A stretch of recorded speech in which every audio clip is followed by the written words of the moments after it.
Breaking news చూస్తున్నాం. ఇటు singer మంగ్లీకి మరొక బిగ్ షాక్. మంగ్లీపై ఇటు పంజాగుట్ట పోలీస్ స్టేషన్లో కేసు నమోదు చేశారు. రూపాయలు 10 కోట్ల మేర మోసం చేశారంటూ ఓ వ్యక్తి ఫిర్యాదును చేశాడు. తనకు ప్రాణహాని ఉంది మంగ్లీ నుంచి అంటూ ఇటు పోలీసులను ఆశ్రయించాడు ఆ బాధితుడు. మంగ్లీ అలాగే ఆమె సోదరుడితో పాటు ముగ్గురి పైన ప్రస్తుతానికి పంజాగుట్ట పోలీసులు కేసును నమోదు చేశారు. కొంతకాలంగా ఇటు వరుస వివాదాల్లో చిక్కుకుంటూ వస్తుంది మంగ్లీ. ఇటీవల మంగ్లీ బర్త్డే పార్టీలో కూడా కలకలం రేపింది డ్రగ్స్కి సంబంధించిన ఇష్యూ. చేవెళ్లలోని ఓ రిసార్ట్లో సన్నిహితులకు మంగ్లీ బర్త్డే పార్టీనిచ్చింది. దానికి సరైన పర్మిషన్స్ లేకపోవడం, లిక్కర్కి సరైన పర్మిషన్ లేకపోవడం, డీజేకి కూడా సరైన పర్మిషన్స్ లేకపోవడం, ఇటు పోలీసులు సోదాల్లో ఇటు గంజాయి అలాగే విదేశీ మద్యం యథేచ్ఛగా అక్కడ వాడుతున్నట్టు, దానికి సరైన పర్మిషన్లు లేనట్టు ఇటు పార్టీకి వచ్చిన వారిలో పలువురికి ఇటు గంజాయికి సంబంధించి పాజిటివ్ కూడా వచ్చినట్టు తెలుస్తుంది. మొత్తం మీద వరుసగా ఇటు మంగ్లీ వివాదాల్లోనే ఉంటుంది. ఇటు తనపై 10 కోట్లకు సంబంధించిన ఆరోపణ చేస్తున్న బాధితుడు ఎందుకు ఆరోపిస్తున్నాడు? తనకు ప్రాణహాని ఉందని కూడా చెప్పుకొస్తున్నాడు. మరి దీనికి సంబంధించి మరింత అప్డేట్ తీసుకునే ప్రయత్నం చేద్దాం. ఇటు మా ప్రతినిధి ఇన్నారెడ్డి అందుబాటులో ఉన్నారు. ఇన్నారెడ్డితో మాట్లాడి తెలుసుకునే ప్రయత్నం చేద్దాం. ఇన్నారెడ్డి, చెప్పండి, అసలు 10 కోట్లు మంగ్లీకి ఇతను ఏమైనా అప్పిచ్చాడా? మంగ్లీకి కానీ, తన అన్నకి కానీ, సోదరుడికి కానీ, అలాగే వీరందరి నుంచి ప్రాణహాని ఉందని ఎందుకు చెప్తున్నాడు? మంగ్లీ వార్నింగ్ ఇచ్చింది అతన్ని చంపేస్తానని ఏమన్నా? అయితే కళ్యాణ్, మనం గమనించచ్చు, సింగర్ మంగ్లీ ఈ రకంగా పలు వివాదాల్లో రీసెంట్ గా మనం చూసాం. డ్రగ్స్ కేసు కావచ్చు, తర్వాత గతంలో ఒకళ్ళు బెదిరించిన కేసు కావచ్చు.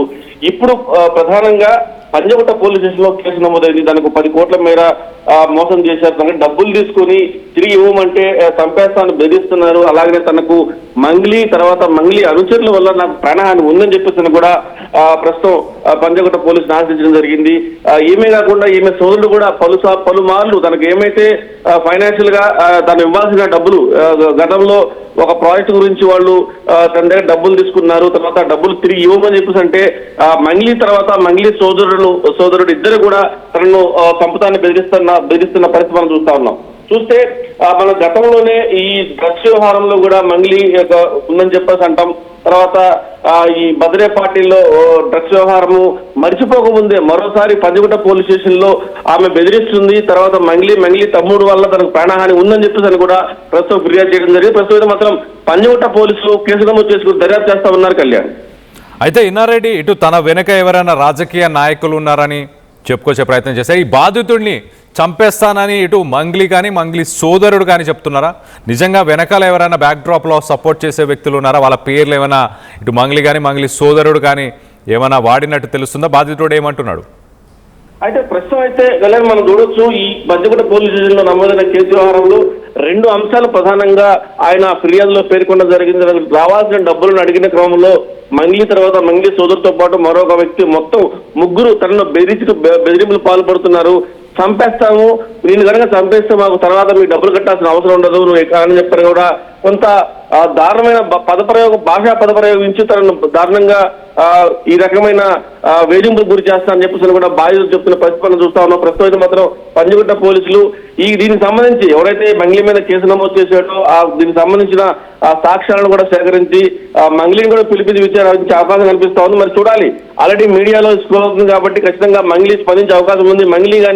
మంగ్లీ మీద ఎలాంటి ఆరోపణలు వచ్చినా కూడా సోషల్ మీడియా వేదికగా ఆమె చాలా సార్లు స్పందించింది. మనం కూడా మాట్లాడే ప్రయత్నం చేసినప్పుడు ఆమె ఇంకా రెస్పాండ్ అవ్వలేదు. మరి కాసేపులో ఖచ్చితంగా దీని మీద అంటే ఎందుకు డబ్బులు ఇవ్వమని అడిగితే బెదిరించింది, చంపుతాన్ని బెదిరించిన మాటలో వాస్తవం ఉందా లేదా, ఏ కారణం వల్ల ముగ్గురు మీద కేసు నమోదైంది, నిజంగానే డబ్బుల వ్యవహారం లేదా మరేదైనా వ్యవహారం అని దాని మీద మంగ్లీ మరి కాసేపట్లో పూర్తిగా సమాచారం అవకాశం కనిపిస్తా ఉంది. Kalyan, right Inna Reddy, thanks for the latest update. మొత్తం మీద మంగ్లీ కెరియర్ మనం చూస్తే కనుక ఇటు రాయలసీమ నుంచి హైదరాబాద్కు వచ్చి తన కెరియర్ చాలా చిన్నగా ఇటు మీడియాలో ప్రస్థానం చేస్తూ దాని తర్వాత అక్కడి నుంచి ఒక సింగర్గా ఎదిగింది. కానీ కాంట్రవర్సీస్ అనేవి ఎప్పుడు తనని వెంబడిస్తూనే ఉన్నాయి. తను కాంట్రవర్సీస్ని కావాలనే తను ఇన్వాల్వ్ అవుతుందా లేకపోతే కాంట్రవర్సీస్ తన వల్లే జరుగుతున్నాయో తెలియదు. కానీ మొత్తానికైతే రీసెంట్ టైమ్స్లో మనం చూస్తే ఇటు తన బర్త్డే గురించి కావచ్చు, తను మాట్లాడిన మాటల గురించి కావచ్చు, తన నేటివిటీ గురించి ఎప్పటికప్పుడు ఏదో ఒక కాంట్రవర్సీ. ఇప్పుడు మరొక కాంట్రవర్సీ. ఇటు 10 కోట్ల రూపాయలు తాను మంగ్లీకి ఇచ్చాను, మంగ్లీ సోదరుడికి ఇచ్చాను, ఆ డబ్బులు వెనక్కి ఇవ్వాలి అంటూ కోరితే నన్ను చంపేస్తానంటూ భయపెడుతున్నారు, నాకు ప్రాణహాని ఉంది అంటూ ఒక బాధితుడు ఇటు పంజాగుట్ట పోలీస్ స్టేషన్లో కేసు నమోదు చేశారు. ప్రస్తుతానికి 10 కోట్ల రూపాయల మేర మోసం చేశారంటూ ఫిర్యాదు చేస్తున్నాడు ఆ బాధితుడు. తనకు అలాగే ప్రాణహాని కూడా ఇటు మంగ్లీ నుంచి, మంగ్లీ సోదరుడు నుంచి, మరొక 3 వ్యక్తుల నుంచి కూడా ప్రాణహాని ఉంది అంటూ ఆ బాధితుడైతే ఇటు పోలీసులని ఆశ్రయించాడు. మరి నిజంగానే మంగ్లీ 10 కోట్ల రూపాయలు తీసుకుందా? తీసుకుంటే వెనకకి ఇవ్వడానికి ఇబ్బంది ఏంటి? ఆ బాధితుడు ఎవరు? ఆ బాధితుడు ఎందుకు ఇచ్చారు 10 కోట్ల రూపాయలు అన్న దానికి సంబంధించిన వివరాలు పోలీసులు మరి ఇన్వెస్టిగేషన్ చేసిన తర్వాత పోలీసులు ఆ వివరాలను బయటపెడతా అంటున్నారు. మరో పక్కన దీనిపైన మంగ్లీ కానీ, మంగ్లీ సోదరుడు కానీ ప్రస్తుతానికి స్పందించలేదు. కొంతకాలంగా ఇటు వరుసగా వివాదాల్లో ప్రస్తుతానికి మంగ్లీ చిక్కుకుంటూ ఉంటుంది. ఇటీవల బర్త్డే సెలబ్రేషన్స్ కూడా మనం చూస్తే బర్త్డే సెలబ్రేషన్స్లో కూడా ఎలాంటి పర్మిషన్స్ లేకపోవడం, ఇటు విదేశీ మద్యానికి సంబంధించి ఆ పార్టీకి, ఆ డీజేకి కూడా పర్మిషన్స్ లేవు. ఎట్ ద సేమ్ టైం ఆ బర్త్డే పార్టీలో పాల్గొన్న వ్యక్తులపై డ్రగ్స్ టెస్ట్లో ఒకరికి పాజిటివ్ రావడం, వీటన్నిటిపైన మొత్తానికైతే మంగ్లీ కంటిన్యూస్ కాంట్రవర్సీస్ అని చెప్పొచ్చు. వీటన్నిటిపైన మీ అభిప్రాయాలు ఏంటి? మంగ్లీ నిజంగానే ఒక క్లీన్ చిట్ అని మీరు భావిస్తున్నారా? లేదు మంగ్లీ కేర్ ఆఫ్ కాంట్రవర్సీస్ అని భావిస్తున్నారా? మంగ్లీ తన స్థాయి, తన కెరియర్, తన గ్రోత్ని వాడుకొని ప్రజలని మోసం చేసే ప్రయత్నం చేస్తుందా? దీనికి సంబంధించి మీ అభిప్రాయాలు ఏంటనేది కింద కామెంట్ రూపంలో తెలియపరచండి.